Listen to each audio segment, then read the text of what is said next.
Good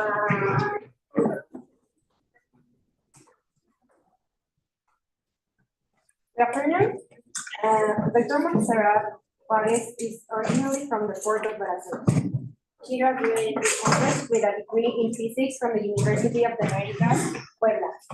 Subsequently, she completed her master's and doctorate of science studies in the specialty of physics at the Center of Research and Advanced Studies of the National Polytechnic Institute. There, she began working on the physics of black holes. Since then, she has published articles in peer-reviewed journals about the uniqueness of Lipschitz black holes, as well as various aspects of their thermodynamics and their existence in high-dimensional universe. Her study of black holes has also led her to be invited to give talks in the United Kingdom, Chile, and Brazil. She is committed to the dissemination of science and often visits high school both in cities and in part to reach communities to talk about science and fiction around black holes. Welcome. Thank you.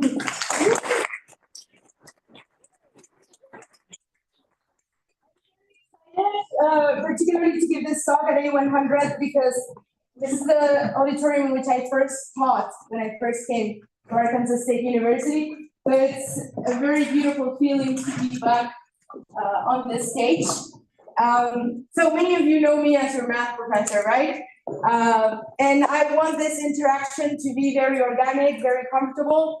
So I don't want you to see me as the person that teaches math in the university, it's just as a regular scientist colleague that you can ask questions to. So in order to give you the opportunity to feel super comfortable, the best way that I could think of for you to feel confident when interacting with me was to show you an embarrassing picture. So here we go, breaking the ice. So this person is me when I'm crying. Now we're all comfortable with each other, right? There's a second reason why I chose this picture. And the reason is because this is what I looked like the first time that I read about black holes. So this is pretty much when the obsession started. There was no internet, well, probably there was at CERN, but not like at home, right? So I read about it in one of these Spanish books, you know, when you're a child and they give you reading comprehension things that you have to do and answer questions at the end. And they mentioned black holes. And the first thing that I experienced was a lot of fear. I got very scared because I thought that they were like these gigantic space vacuum cleaners, basically. And I thought, why is nobody panicking about this? We are all going to die, right? And so that kind of stuck in the back of my mind. And I wanted to know more about these things that were eventually end us all. And so I started to try to look it up. No? So I got like some little books about space for children or whatever.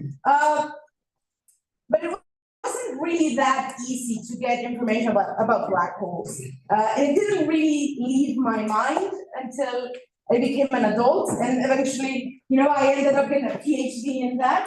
But that's how my story started with black holes, right? And in books, you could see things that look like this. These are artists' depictions of what they thought a black hole could potentially look like, right? We knew what the characteristics were, and then artists would kind of like paint them.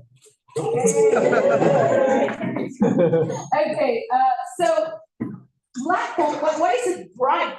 Well, what you see here, this brightness, is because black holes eat things, right?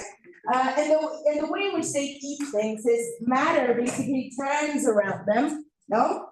In a very fast way, and so that generates light and heat and releases X-rays, you know? So that's why you see this brightness around it. And of course, for you, it was maybe different. You were exposed to pop culture. So I don't know if this was the first time that you heard about a black hole when you saw this one. Does that make sense for the young ones in the audience? Or maybe this was your first time. Really bad movie, honestly. Yeah. The worst of the Thors, in my opinion.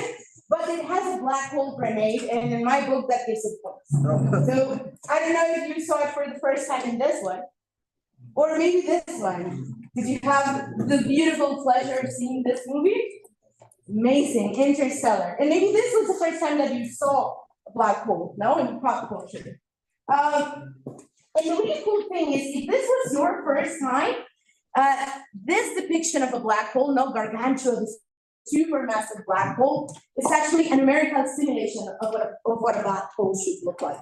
What they did is they programmed Einstein's equations, so the equations of general relativity, in computers. Of course, if you have the money of Hollywood for computers, you can do these really cool things. So this is basically a glorified plot of what a black hole should look like. It's pretty cool. So if this was your first time, I kind of envy you. So anyway, we've talked about our mutual experiences with black holes. So what is the main goal of this talk? I called it Black Hole Detectives. So what about that? Look, the main goal of this talk is that I want to show you that throughout our history, mankind has been basically paparazzi stalkers of black holes, and I just want to call them detectives because it's a nicer way to do it. Okay? But we basically stalked black holes throughout our history. Okay, we are all black hole detectives as a species. We're curious about them. Okay, and I'm going to show you why. Okay. So, if we're going to be black hole detectives, what's detective rule number one? Detective rule number one is get to know your target, study your target. What is your target? Who is your target, right? So, what is a black hole? Okay, a black hole is a region of space and time, okay, where gravity is so strong that not even light can escape. Okay, so if you're a classical physicist, you will know that nothing travels faster than light in vacuum, right? That's not necessarily the case in another medium. For example, in water, we can have particles that travel faster than light in water. No, they blow up in this beautiful Cherenkov blue. But in vacuum, nothing travels faster than light. Classically speaking, I'm not messing with quantum mechanics yet. There's a workshop for that later in the afternoon. Okay? So, if nothing can travel faster than light, and none than light can escape, then nothing can escape a black hole, right? So, it is important that we think of black holes as regions more so than objects, okay, the regions of space-time that have this characteristic. So it's easier for me to think of them in terms of boundaries, no, as a bounded region of space-time, okay, and once you enter, you cannot get out. So kind of like the Hotel California of the universe. You know the song, right? You go out, you can never leave, right? And the boundary of a black hole is called the event horizon, okay? So once you enter the region that is bounded by the event horizon, then you cannot exit, okay? So it's not like they're holes, okay? Imagine a sphere, and if you enter that sphere, you cannot get out. Makes sense? All right, and remember the name, the event horizon is what binds that region, right? So one really cool thing about black holes is that they were predicted. It's not that we observed them and then we said, oh, what is this thing? Which happens many times in science, right? For the most part, we see an effect and we're like, what's this? No, like the photoelectric effect, for instance, right? Black holes are a prediction of the theory of general relativity. When you do the math, when you solve Einstein's equations, you get as one of the solutions a black hole solution. So this is something that was predicted from the theory, no, from theoretical physics, and then we observed it. Okay? So, quick review on general relativity. No, yes, general relativity. Okay? Let's try to understand what that is. Right? So this is the Einstein perspective of gravity. So for those of you who are currently taking my General Physics 1 class, I am very sorry. You're going to figure out that I've been lying to you for the past 2 months. Because I have been teaching you that gravity is a force, right? And we model forces with vectors, right? So things are attracted to each other. We have these imaginary arrows that pull us to things, no? So because we have mass, we are attracted to other bodies that have mass. And the closer we are, the stronger the force, right? Does that make sense? So I am very much attracted to my lovely husband sitting over there.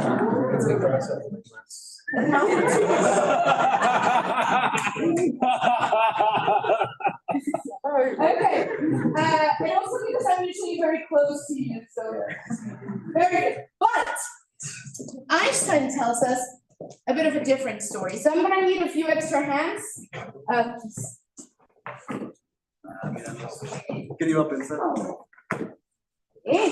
So, few extra hands. This is space-time, okay? And you need to start thinking, can you help me with this side? You need to start thinking of gravity as the deformation of space-time, okay? So try to keep it as straight as possible. Space-time plus there's nothing on it, right? But if we introduce mass, what is going to happen with this space-time? It's going to curve, right? So if we put something that is very light in there, so like for example, this marble, I'm not gonna do much, right? No? Or if I put this little cylinder, doesn't modify it very much. But what happens if I put this can filled with coffee? Hopefully it doesn't break because, but I bought a spare one just in case. So what happens with this? The space-time is very much curved, right? And what is going to happen if I put my marble somewhere in here? What's going to happen? Aha, right? It's going to slide down towards it, as if it were attracted by it. As if this is, for example, It is coffee. yes. Well, we're all attracted to coffee, right? But I was going to say a very massive body, no? Like the sun and this is the earth, right? Of course, the earth doesn't do this towards the sun because it has angular momentum. So in reality, what it does is it describes an elliptical trajectory. So I'm going to try my best, but let's see how it goes. No, if I give it some sort of angular momentum, you see? It describes a curved trajectory, right? If I give it some sort of initial velocity, right? So this is another way to see gravity, right? And this is how Einstein taught us how to perceive gravity, okay? I will bring you back everything. Did you see that the ship has a red nose? Yes. It's very cool. Where did I leave the thingy? Here it is. With equations, no? You have some equations that tell you that basically the shape of the space-time tells the particles how they need to move. And on the if you read it on the other direction, the equation tells you that the distribution of mass is going to tell you what is going to be the shape of the space-time and so on and so forth. So you do this with equations, with some math that is called differential geometry. Okay? Now, when you solve those equations, assuming that you have spherical symmetry, what you end up is with a solution for a black hole. Okay, so that's quite funky. So this is pretty much the fancy version of what we just did. So now we know what a black hole is and where it originated from, right? So if we really want to be detectives, detective moment number one is when you start stalking their neighbors, right? Sure. Please let me make the disclaimer, this is no reflection of my marriage. Sure, Doc. I didn't do all of this, okay? But you stalk their neighbors, right? So that's what we do for black holes. If we want to know where they are, we stalk their neighbors, right? And the neighbors of black holes are stars, right? So let me show you how we did it, okay? And I'm going to show you a small video. But first, I'm going to ask Andy and Juan to come over here because I'm going to need their help. And Juan is my amazing TA in the physics lab. So I'm just going to, I'm going to ask for extra things and extra favors from him. And also, you teach dance, so this is going to be great. Okay, so what we're going to do is you're going to push this button. I want all of us to look at the ceiling. Okay, all of us to look at the ceiling. You're going to be pushing this. And you're going to turn her around and we're going to turn off the lights. Oh. Okay, so go to the center. You're going to make her turn and we're all going to look at the ceiling, okay? All right, turn her around. What do you see? Spinning movement. A spinning movement of the lights, right? That's what we all see. Okay, so Randy? You're a star, Juan, you're a black hole. This is what happens in nature, okay? Black holes have a very strong gravitational pull. So they pull the stars and they make the stars orbit them. We cannot see black holes, they're black, they do not emit light, right? But we can see the stars. So when we see a star that is orbiting something that we cannot see, no, the star is orbiting something invisible, we know something is it's causing that star to turn, right, to orbit, right? In the same way that we knew that even though Juan didn't have a laser pointer, only Randy did, we knew that he was there turning her around, right? More beautifully explained in one of Stephen Hawking's books, where he says that if you go waltzing, you will only see the ladies in their white dresses, no? Turning around, right? But I try my best to explain. So this is what happens, right? And this is how we can detect black holes in the universe. So what I'm going to show you is this dance, okay? A star that is called S2 that is orbiting something that we cannot see, okay? And we can calculate the mass of that thing that we cannot see, and we can tell unequivocally that there is a black hole in there, okay? So let's see that. Maybe you can help me with the video over here. So you're going to see it, and then there's going to be a zoom, okay? So there's a star that is orbiting something that is invisible. Do you notice?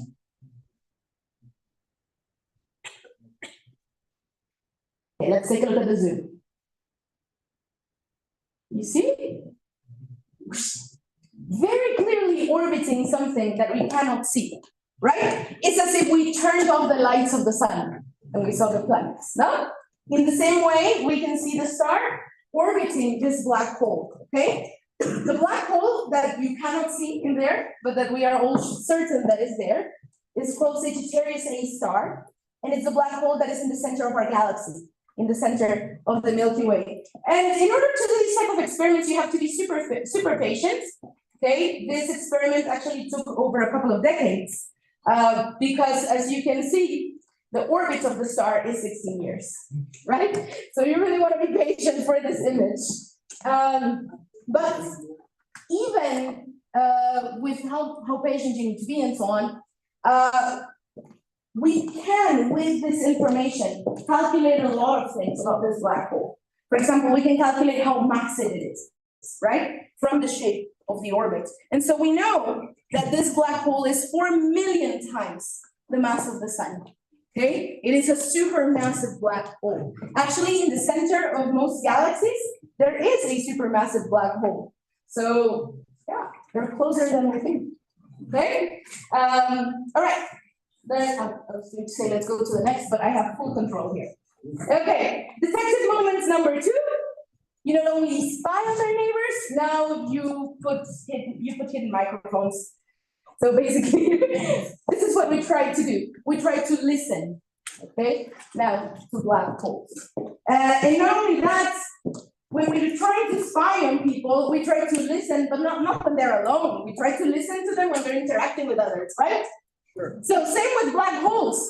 We want to spy on them when they're interacting with each other, okay? So black holes can actually merge.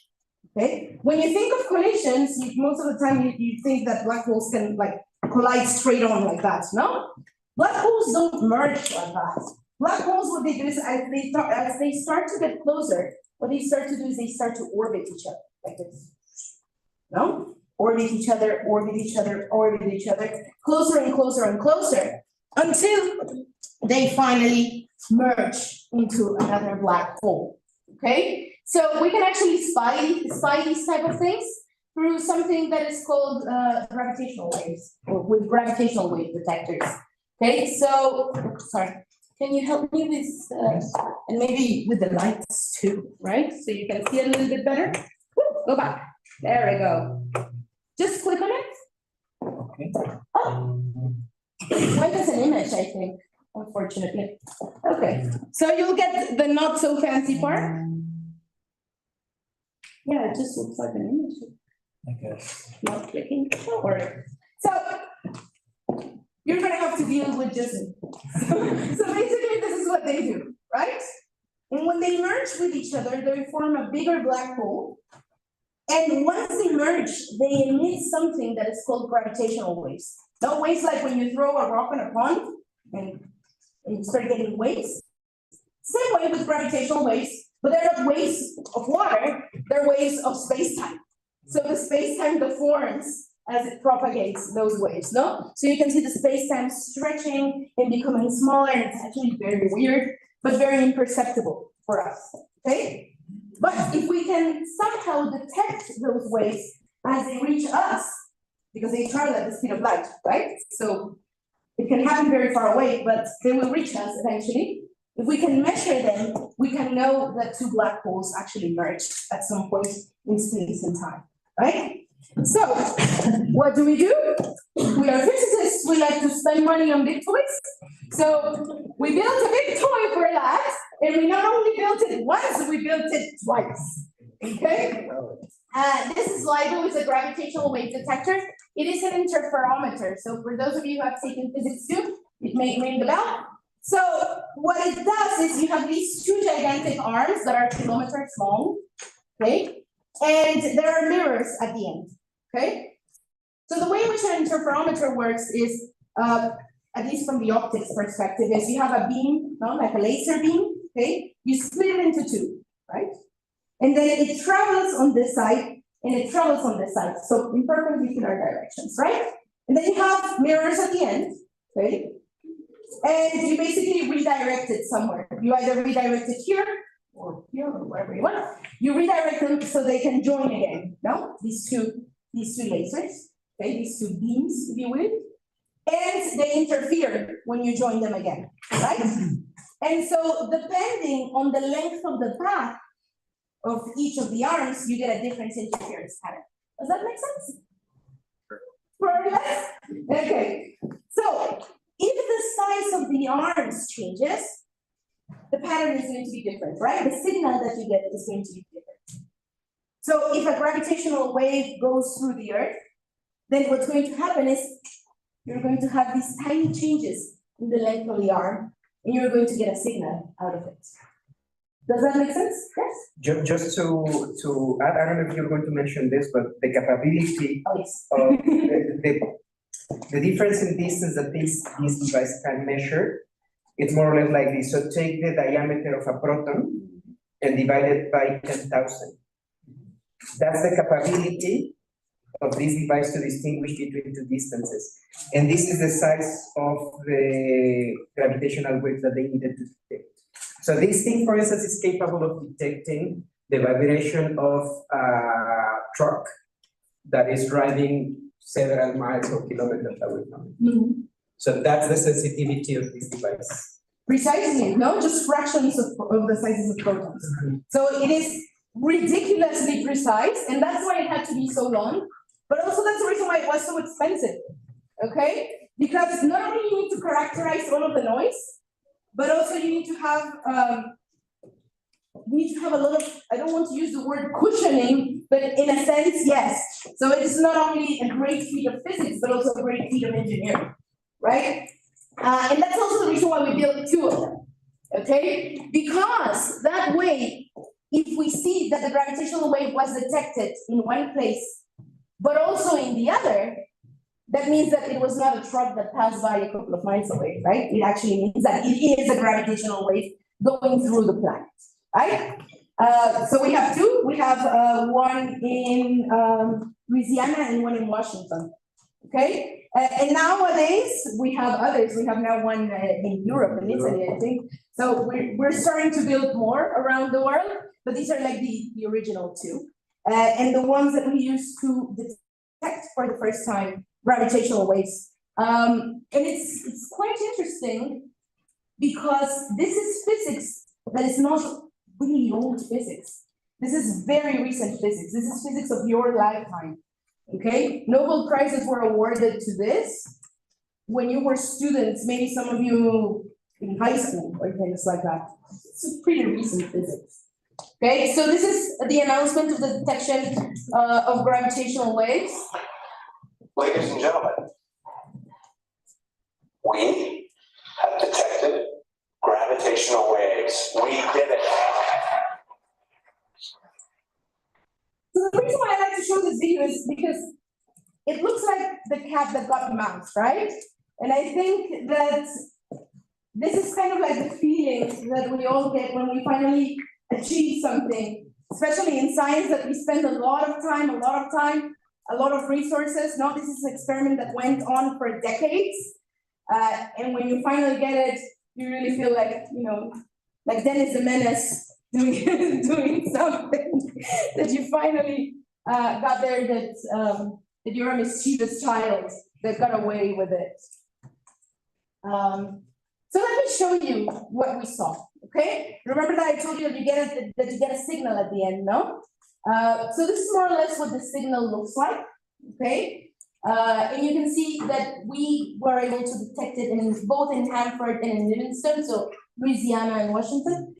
And of course, you need to get it in both for it to be actual gravitational waves. So what they did was they took the signal, and the frequency, you can more or less shift it to be in the audible range, okay? And so they converted it to sound, so we can more or less hear it, right? So you're going to hear a little bit of noise, because here you have noise. And then you're gonna hear something that is a bit of a whip, okay? So you're gonna have to pay a lot of attention to be able to hear it, because it's tiny, it's like whoop, and that's it, okay? Let's see if we can play that one, fingers crossed.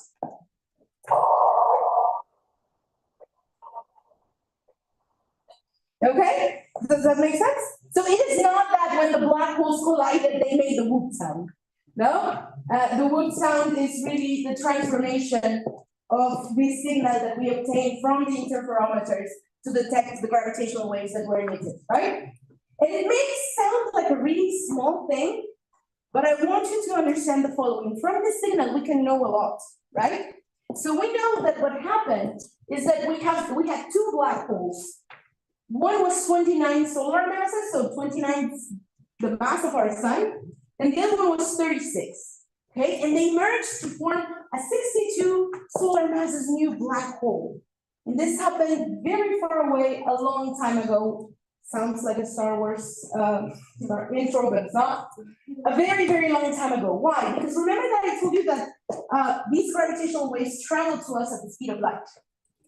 So the further away they are, the longer it takes for them to get to us, right? So we can know when this happened.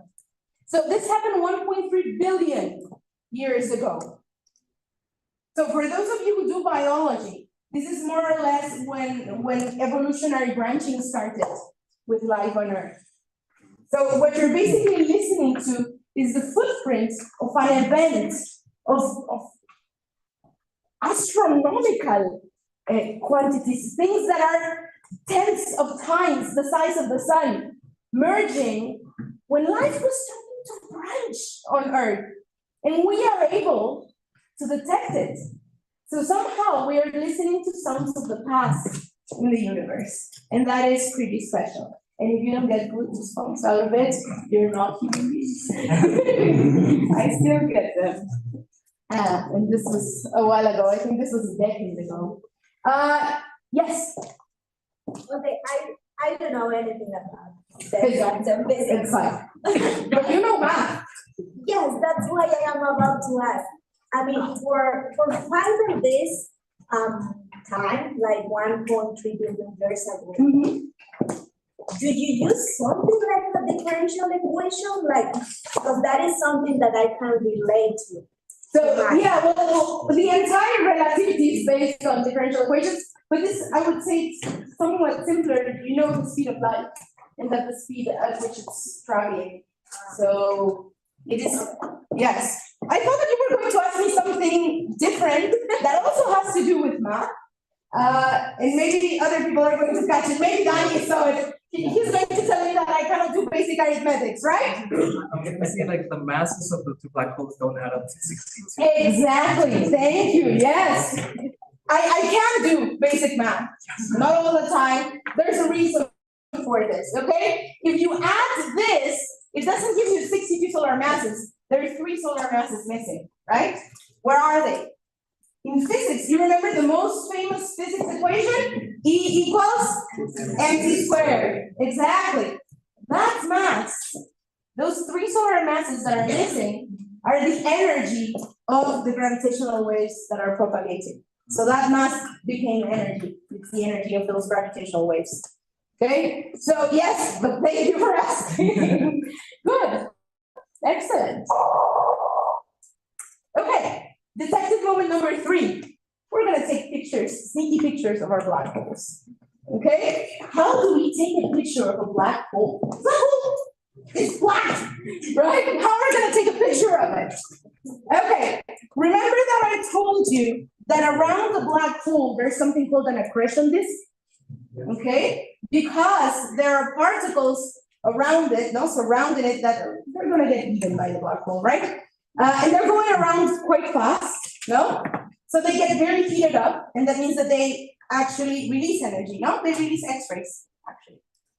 So you have this bright disk around the black hole, right? And when you have bright things, and you put other things in there, they create shadows, right? So a black hole actually casts a shadow on the accretion disk. Okay, and it's not a regular shadow, because we tend to think of shadows, no? So we have light coming in, no? We have an object. So exactly behind the object, you get the shadow, right? Because this ray of light cannot go to the other side, right? But the ones that are above can, and that's why we get the shape of this thing, right? Makes sense? Nothing makes sense with the black hole. No, it does. Black holes have a very, very strong gravitational field, right? So that means that they modify the shape of the space-time very much, right? So what's going to happen is the space-time is going to be very bended around them, not very curved, right? And the trajectories of the photons, the trajectories of light, are going to follow the space-time, right? They cannot get out of the fabric of space-time. So space-time is very, very curved here into the black hole, right? So when light comes very far away, okay, the ray of light just crosses. When the ray of light is into the trajectory of the black hole, okay, shadow. But when it's slightly above the black hole, what happens is exactly, because the space-time is very curved here, the ray of light is actually going to go into the black hole. And it's not going to go into the other side. So the size of the shadow of the black hole is actually bigger than the black hole. Does that make sense? It's kind of like when you play Angry Birds Space. All right? So we know the relationship between the size of the shadow of the black hole and the actual size of the black hole. So if we take a picture of the black hole, we see, well, not the black hole, but the shadow of the black hole, we can perfectly characterize what is the size of the actual black hole that generated that shadow. We can calculate its mass, we can calculate all sorts of things. It's pretty cool. So that's what you're going to see, not really the picture of the black hole, but of the shadow of the black hole, okay? But of course, it is an amazing feat, isn't it? Taking a picture of a black hole. So I want to remind you, to give you some context, I started my journey when we didn't even have mathematical simulations of them. We only had pictures that artists painted of what we thought they would look like, right? We had words and imaginations and drawings. And then we got computational simulations. And now we're gonna get a picture. How? With a telescope, right? The better the picture, the bigger the telescope, right? The problem that we have is that we're trying to photograph an object that, when it's very big, is very far away, right? We said, okay, we're going to try to photograph a very big black hole. Let's do it, the one in the center of our galaxy, right? That one is close and big, right? And we like to do experiments ×2. So we're going to do it also for another black hole that is way more massive, way bigger, but way further away, right? So for us, from our night sky, they appear as the same size, no? Because one is further away, but it's larger, and the other one is smaller, but closer. So equivalent, right? And we make the calculations. Okay, how big does the telescope need to be, right? And when we do the math to try to figure out how big the telescope needs to be, turns out we need a telescope that is capable, basically, of taking a picture of a DVD or an orange in the movie. That's the resolution that we need. So how big do you think it is? The size of the Earth, exactly.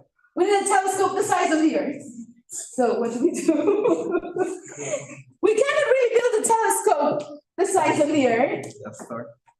Death Star. That's, yes. But if you put some evil seeds and scientists and you water them daily, that's what you get. So we came up with a project called the Event Horizon Telescope. Okay? And it's not a gigantic telescope, it is actually a collaboration of multiple telescopes, because we don't have one big telescope the size of the Earth, but we do have multiple telescopes on the surface of the Earth. So what we're going to do is we're going to coordinate them to work as a team, right? So these are the telescopes that we use. Do you know this one? You know where this is? You know, right? If I make the 3 of them. There you go. So this is the Large Millimeter Telescope, or in Spanish, Gran Telescopio Milimétrico. It's in Puebla, in Sierra Negra. Actually, at some point, I think there were visits. It was open for visitors. And it was one of the main players in this project. So pretty cool. You have multiple projects, multiple telescopes on the Earth. And then what you do is you tell them, okay, guys, we're just going to point at the same spot in the sky, and we're all going to try to get data from there, right? Let's do it at the same time. And at the same time in physics means that you have to have a lot of atomic clocks. Okay? And we do it for multiple days. Why? Because if you only do it for a moment, and you have maybe 12 telescopes, you get 12 points, no? This one, this one, this one, this one. But if you do it for multiple days, you have this point, and not only this point, with the rotation of the Earth, now you get all of these points. So you do it for multiple days, okay? And that's what we humans did, okay?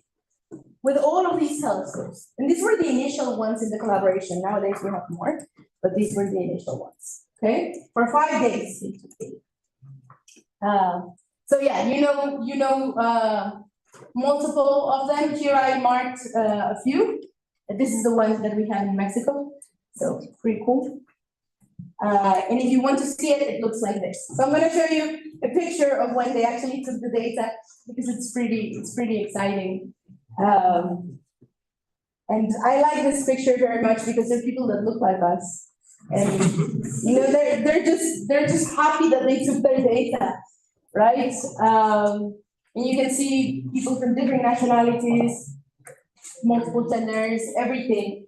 I believe this is Katie Bowman. Anyway, so pretty cool. But now you have the data, right? So first of all, you need to put all of the data together, no? The same mathematical language, all of it together.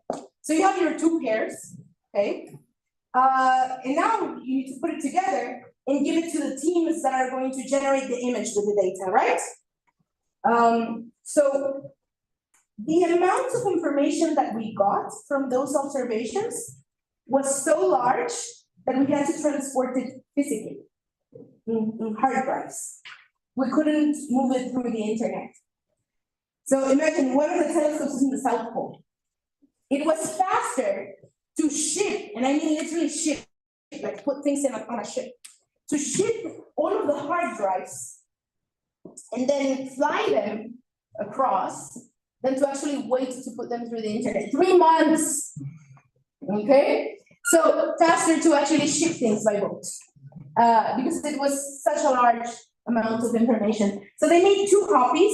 One copy was sent to Germany, one copy was sent to the US. You always have to do everything in duplicate, okay? And then they put all of the information together and they say, okay, with this information, we need to generate the image, right? Now, the problem is that there are multiple methods to generate images out of data, right? Because you have to reconstruct it. You don't have all of the possible data to generate the image. You have to rebuild it, right? So which technique you use? Which one is going to give you the one image, the right image? What you do is you take different teams across different countries and you tell them, okay, here's your data, you generate the image with this technique. Okay, you generate the image with this other technique. You generate the image with this other technique, and you're not allowed to talk to each other. If at the end you all get the same image, that means that this is the one image, right? So other countries, other than the ones that have telescopes, were involved here as well. So you see, for example, Mexico has dots on both. We had a telescope and we had a team generating an image, no? There are other countries, like for example, these Asian countries over here, that only have teams generating the image, no? Recreating the image, right? So it was not just the data acquisition, but actually all of the processing of the data. Okay, so this took years, all right? 2 years after we were actually able to do the observations, we as in mankind, not we as in me and my friends, okay? So 2 years after the acquisition of the data, we were able to get this beautiful image. Okay, so reality surpasses fiction. We're going to see the shadow of a black hole.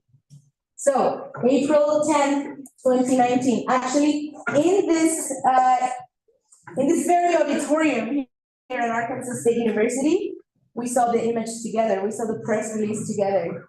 For those of you who are here, probably you've graduated by now, but we saw it here. So can we maybe click on it?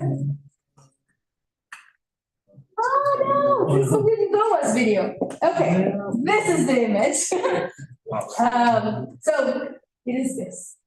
And the press release, I find it very emotional because what they say is, we have seen what we thought was impossible.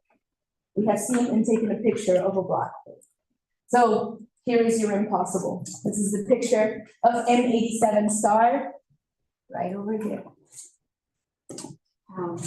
So take a moment.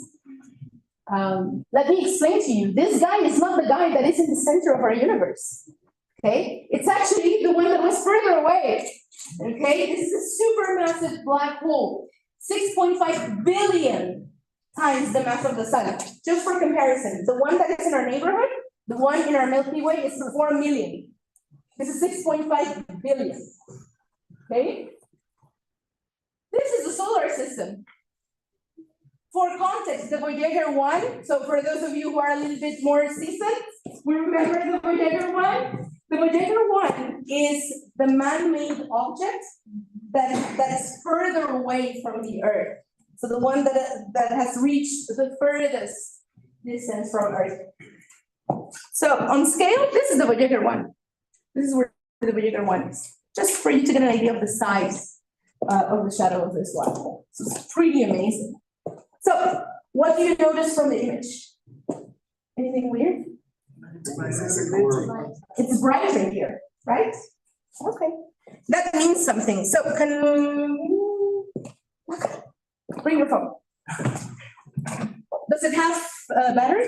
I hope so. Yep. I hope so. Does it have a lantern? Yes, okay. So we're gonna turn off the lights and you're going to activate the lantern and you're going to turn here in the center. Okay, yes? All right, turn on your lantern and annoy people with the light. There you go. So, turn on the lantern. There it goes. And turn, that was the whole point. Okay. I will be doing this, but all right. All right, there we go, thanks. So, that's the point. The brightness here is different, right? When it's coming at you, when the light is coming at you, so precisely when I was like, right? And probably you did too. A little bit.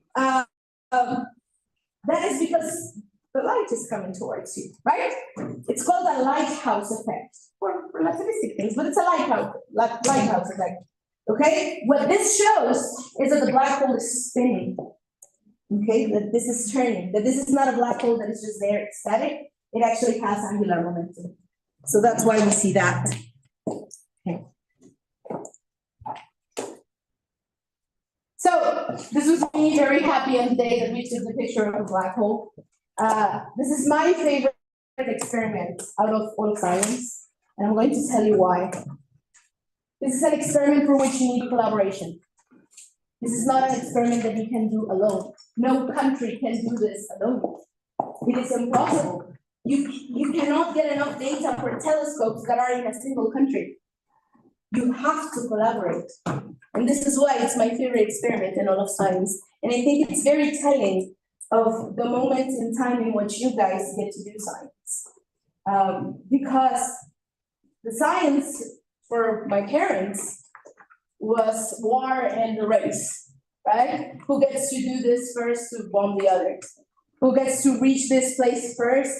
Not because we want to look back at our blue dot and be amazed, we just want to go first. And we want to be able to tell you we did it first.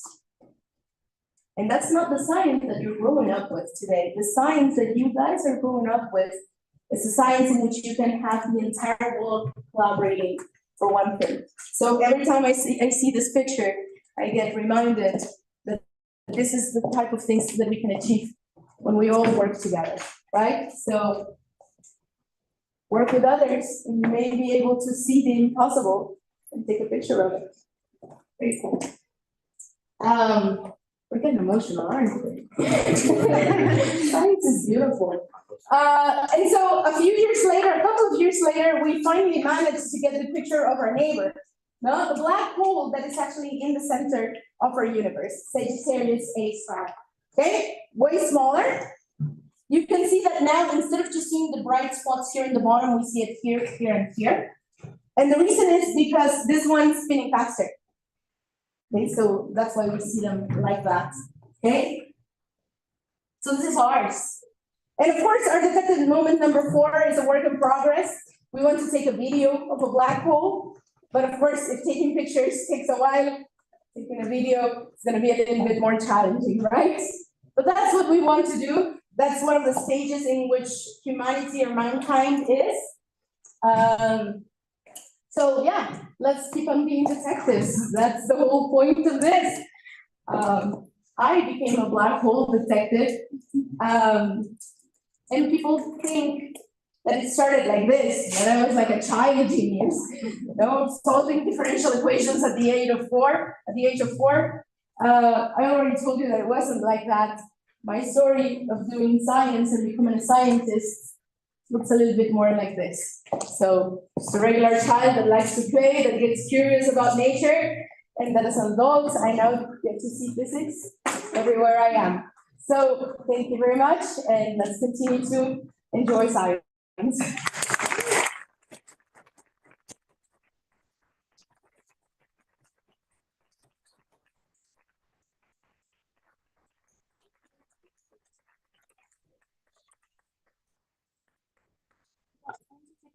Questions, maybe?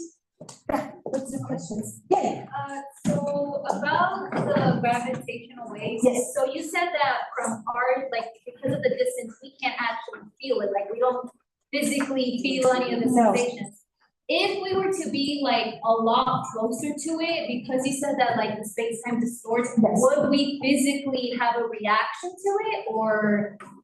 Yeah, well, the thing, okay, let me do this in parts, right? You would be able to perceive it, yes, but also if you are close to the source of the gravitational waves, you'll probably die, right? Because if you are near black holes, so let me explain more or less what happens when you are close to a black hole. Imagine that this is a black hole and I'm going to jump towards it, right? Like when you're a child, like a little soldier, feet first, right?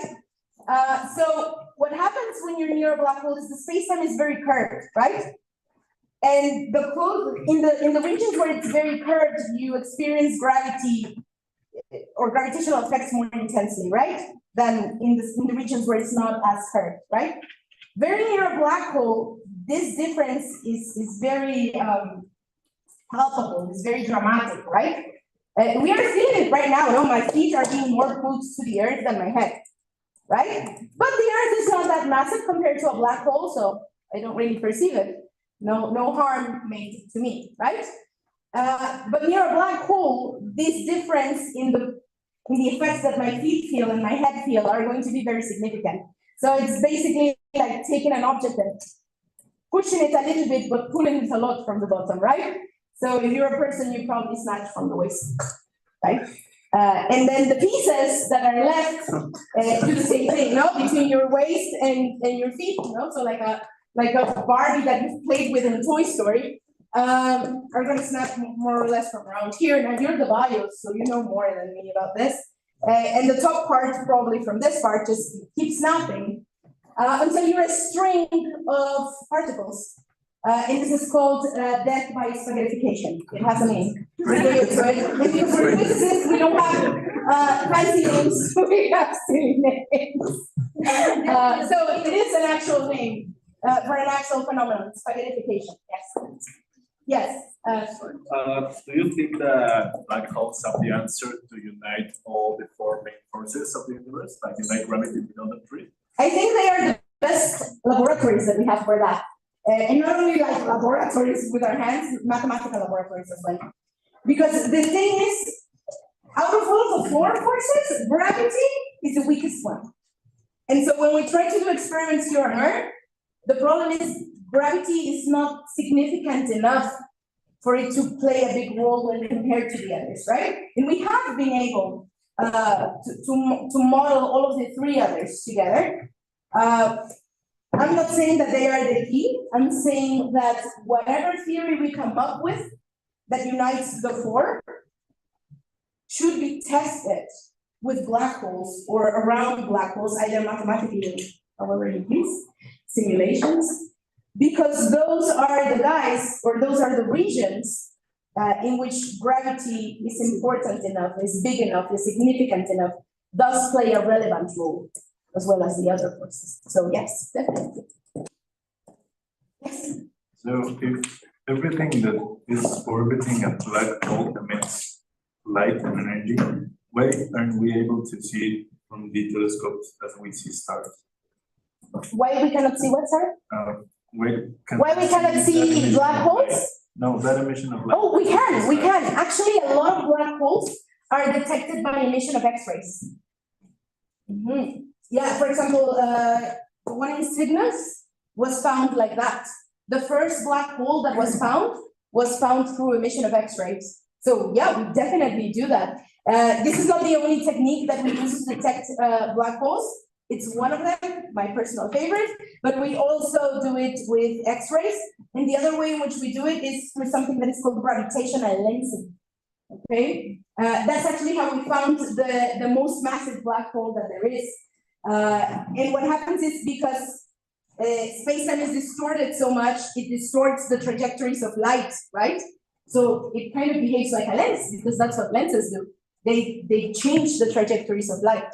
And so suddenly we end up seeing doubled images, for example. Or we see something that we shouldn't see because it's behind something else. Or we're looking things in sizes that aren't right, or things like that. And that gravitational lensing tells us, there's something very massive here that is distorting the trajectories of light. So yes, there are multiple ways, and one of them is the one that you mentioned. Just to add a little bit about that, if you think that making an observatory on Earth is expensive, X-ray observatories are in orbit. Oh, yes. Much more money. Yes. Oh, sorry. Well, I don't know, but is it possible to aprovechar the gravitational waves to create energy here on Earth? No, not so much. What people have theoretically tried, theoretically, is to harness the energy of the rotation of black holes. There's a theoretical process to do that. I wouldn't be the person that would like to try that experiment. But yeah, the gravitational waves. Oh, sorry. Yes. I think one has another one. Oh, Danny. Yeah, sorry, students first. Just like something, a comment and a question. Yes, go. First of all, I'm completely terrified of space. I don't know why, like, the uncertainty of everything is. Because you can't breathe. Also, I guess that's Because a no big one can thing. hear you scream. But things like this always bring me that sense of fascination of that uncertainty of, I don't know, like discovering all these things is so fascinating. But like, one of my questions is like, if a black hole absorbs, I know there's the idea, these ideas, wormholes and stuff like that. Where does the mass go? Like, if it cannot disappear, where does? No, it does not. Actually, with black holes, just as a comment, I was also terrified of things, and the way in which I get less terrified of things is knowing about them. Once you know about them, the fear wears off. So with black holes, when they eat things, there are three things that are concerned: their mass, their angular momentum, that means how much they spin basically, and their electric charge. Those things do not disappear. They contribute to the characteristics of the black hole. So the black hole becomes more massive. Or if it eats something with charge, that contributes to the charge of the black hole, and so on. So yeah, it does not disappear. You just have, if it eats something that is massive, now you have a more massive black hole. But I know that you're doing a major in chemistry, and I think that you're asking yourself the right questions. Not really in terms of mass, but with entropy. Somebody asked themselves this question with entropy: what happens when you eat something that has entropy? Where did the entropy go, right? And that was the jump start of the 70s revolution on understanding black hole thermodynamics. So I just want to say kudos for you for having these type of questions. Yes? Do you know if the images made by Can you just be slightly louder? Do you know if the images made by the several groups that participated in the project Event Horizon Telescope. had variations and they are available to see, like now? They're actually the same. That's why we know we got a good image. Yes. But they are available? Are they available? So if you follow the Event Horizon Telescope collaboration, they make a lot of their data public. And I actually follow them on Twitter, and every once in a while they post images. And sometimes they post things that, oh, this is the data that we have from Atacama, for instance, from Alma, or things like that. So yeah. Yeah. So similarly to X-ray detection, can we detect the Hawking radiation coming out of them? Oh, that's a great question. We're going to the quantum. So let me very briefly explain what Hawking radiation is. Remember that I told you that nothing could escape a black hole? From the classical perspective, not the quantum one? So we're going to go into quantum. What I'm going to explain is a caricature of how it works, really. Now, the process is a little bit more complicated, but this is like the cartoonish version, okay? Imagine that this is the event horizon, okay? From here to here, you're outside of the black hole. From here to here, you're inside, right? The vacuum is not really empty. What is happening is you're having constantly, as long as it has energy, creations of pairs of particles and antiparticles in the vacuum, okay? When a particle and an antiparticle meet, they annihilate each other and they release energy. And the opposite process is possible, borrowing energy to create these pairs. So in the vacuum, if the vacuum is energetic, for example, if you have an electric field or close to a black hole, a very strong gravitational field, no? You borrow energy from the vacuum, you create this pair of particle and antiparticle, then they meet again, they annihilate each other, they give the energy back, nothing happens, right? What happens if you do it here on the edge of a black hole? You borrow the energy, you get your particle and your antiparticle, but now they cannot meet again because one is inside of the black hole and the other one is out. So the particle is free to go into infinity. The antiparticle is here inside of the black hole, okay? So effectively what is happening is because you have the antiparticle here, the mass of the black hole is going to reduce, right? So what happened? You ended up with one particle that escaped, that went away, and a less massive black hole. Effectively, what has happened is as if the black hole had emitted the particle, right? had radiated its mass away. This is what it's called Hawking radiation. Stephen Hawking came up with the mechanism. We have never detected Hawking radiation. That's the reason why Stephen Hawking never got a Nobel Prize. You have to be alive to get a Nobel Prize. So live long and prosper to get Nobel Prizes. We have never detected it. Why? Because the smallest black holes, the least massive it is, the faster and the more it radiates. Okay? And of course, you associate a larger temperature to that. If the black hole is very massive, then it radiates away very slowly with very little energy, with very low temperature. So the problem is that the black holes that are out there in space are quite massive. And when we calculate what would be their Hawking temperature, how to measure their radiation, the Hawking temperature, that means the temperature associated with the Hawking radiation, is less than the background temperature of the universe. We cannot measure that. It's under the 3 Kelvin. So we have never measured it. You would have to do it with a small black hole that is radiating away fast. We have never done that.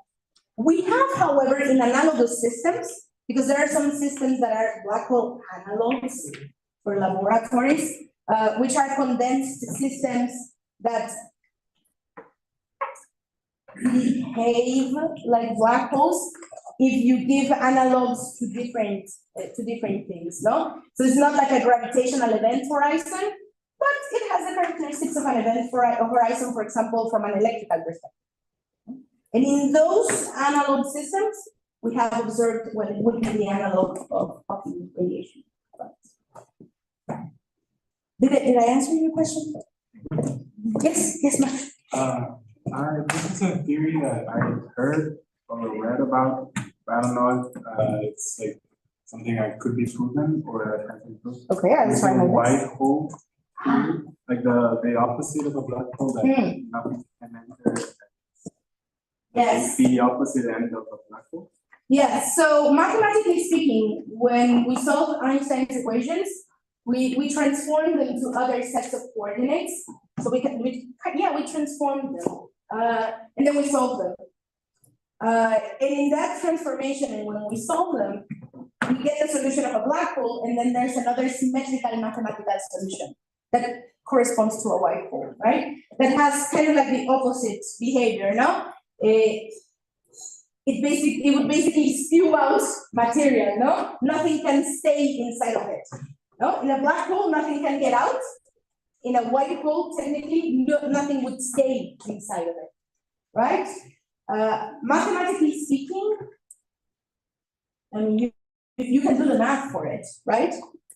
But from the physical perspective, it does pose a lot of conceptual issues, starting with thermodynamical things.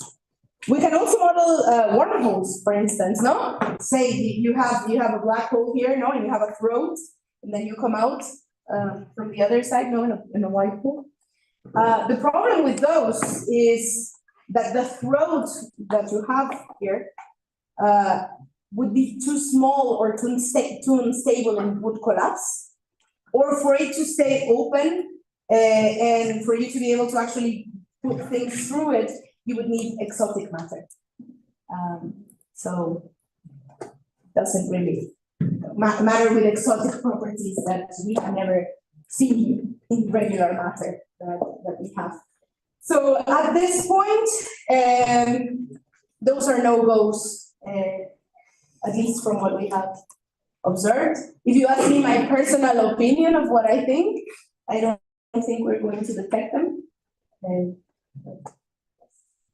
that's some context on that. Does anybody else think that's? I think. Oh, sorry. Go first. I can sit down with faculty for lunch and answer their questions. No, but there is also a comment in the chat. Oh, okay. Students first. Hi, Daniel. Is it known how black holes can interact with another black hole? Yes. So they can merge with each other. No, they can orbit each other. So yeah, definitely we know that. We have modeled it mathematically. And we have detected it with gravitational waves. Do you I want to just say would something? add a little comment about the white Oh, holes. Why we cannot see black holes? Because they are. If we have white holes, we should see we would be able to see them. Yes, that years is. ago. This is a simple explanation, so if we have something that's right, our problem now in cosmology is we don't see 75% of the universe. That's so the problem is with black things, not super white things. That is true. And that is a simpler way. Mhm. Yeah. Oh, sorry, here first and then. Super loud, please. I think I correct for example, remember what you said that there is a black hole in the center of our galaxy. Correct, yes. So I also read that there are also galaxies that have not only one but several, even like revolving around the nucleus of a galaxy. And so this is some kind of pattern that suggests that black holes have like a purpose or a specific function in the galaxy or in the universe, or they just like exist. Yes, well, I mean, the sense of purpose is more like a human thing, but they serve something, in a sense, no? Black holes are very massive and they have a very important gravitational contribution. So in galaxies require also a lot of gravity to form, because otherwise you just have dispersed dust, right? So to form structure, you need mass, and you need mass that is close enough to have gravitational pull to actually form structure. So one way to see it is that black holes actually aid that structure formation a lot, and the ability to cluster matter, right? So yes, they do their service to the universe in that sense. Mm-hmm. Oh, sorry, yes. Why is it that they are black? So the black hole is the name that we gave them, just because we don't like to call them completely gravitationally collapsed objects, which was the initial name. We call them black because you cannot really detect them, no? I mean, now we can, but what you detect are other things, no? Like the X-ray radiation of the accretion disk, no? Or you detect the gravitational effects on objects around them, no? But the black hole per se, from the classical perspective, not the quantum one, does not emit anything. So it's not bright, you can't see it. That's why we gave them that name as a community, but yeah.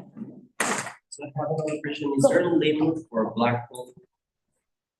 Like a limit of matter that they can absorb before collapsing? Okay, a limit of size, okay, this is very interesting. We have different types of black holes, right? We have the supermassive black holes that we think were formed at the beginning of the universe. And we don't know how they were formed. That's the honest answer. Then we have stellar black holes, which we know how they form. They form when certain stars die.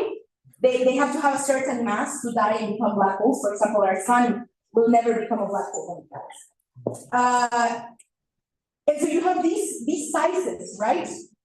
And there's kind of like almost nothing in between, right? These medium-sized black holes, you don't see a lot of them in the universe.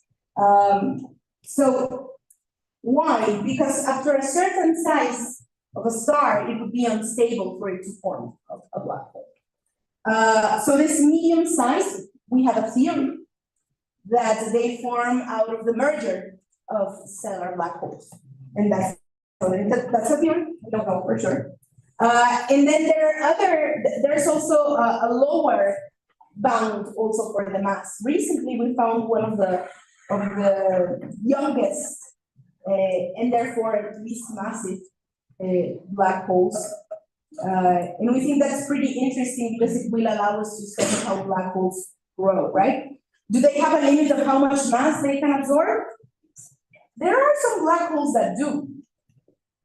For example, if you have a black hole with electric charge, right? And it's eating charged things, there's a balance between the mass and the charge that needs to exist for the black hole to actually remain as a black hole, no? So this type of balance between certain characteristics that they can have. No, same thing when they're spinning. No, their angular momentum and their mass do have some bounds. The relationships between those two properties. Yes. I think we need to cut it short. Oh, I'm so sorry. Because, yes. Yes, I'm sorry. We only have 1 hour for lunch. For lunch, Have another yes, talk. I am so sorry. But thank you for joining me on a Friday before lunch.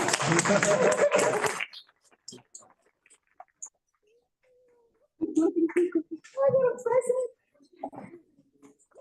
present.